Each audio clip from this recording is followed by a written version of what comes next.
જય માતાજી મિત્રો, અત્યારે એક વિડીયો જે ઇન્સ્ટાગ્રામ, ફેસબુક, યુટ્યુબ દરેક પ્રકારના સોશિયલ મીડિયા પ્લેટફોર્મ પર ખૂબ જ વાયરલ થઈ રહ્યો છે અને આ વિડીયોને અમુક કહે છે મારી જોડે 12 ભાગ પડ્યા છે, કોઈ કહે છે મારી જોડે 8 ભાગ પડ્યા છે, કોઈ કહે 10 ભાગ પડ્યા છે અને કોઈ કહે છે મારા જોડે 4 ભાગ પડ્યા છે અને આ વિડીયો ખુશી ઠાકોરનો હોવાનું સાબિત કરવામાં આવી રહ્યું છે।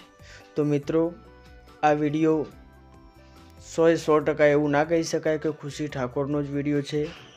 મિત્રો, અત્યારે ઘણા બધા એવા એપ્લિકેશન આવી ગયા છે જેનાથી આપણું ફેસ ચેન્જ કરી શકાય છે અને ગમે તેનું ફેસ એડિટ કરીને લગાવી શકાય છે। માટે આ વિડીયો 100% ના કહી શકાય કે ખુશી ઠાકોરનો હોઈ શકે અને કોઈને બદનામ કરીને કશું કંઈ મળવાનું નથી।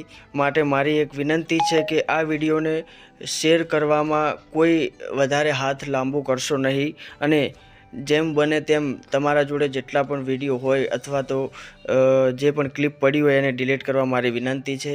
હું દરેકને વિનંતી કરું છું કે કોઈની જિંદગી ખરાબ કરીને તમને કશું મળવાનું નથી। માટે આ વિડીયોને વધુ શેર કરશો નહીં અને તમારી જોડે જે પણ વિડીયો ક્લિપ હોય એને ડિલીટ કરી દેજો। ડિલીટ કરવા મારી નમ્ર અપીલ છે અને અત્યારે ખુશી ઠાકોરનો ખરાબ સમય ચાલે છે અને ખરાબ સમયમાં કોઈની સાથે ઊભું રહેવું સારું કહેવાય, ના કે એમના વિરુદ્ધમાં ઊભું રહેવું। અને જે પણ વિડીયો ક્લિપ પડી હોય એ 100% એવું નથી કે ખુશી ઠાકોરની જ હોઈ શકે। અત્યારે સોશિયલ મીડિયાનો જમાનો છે, ફેસ પણ ચેન્જ કરી શકાય છે। માટે આ વિડીયોને વધુ પડતા શેર કરીને કોઈને ડિપ્રેશનમાં ના લાવવા અમારી વિનંતી છે। જય માતાજી।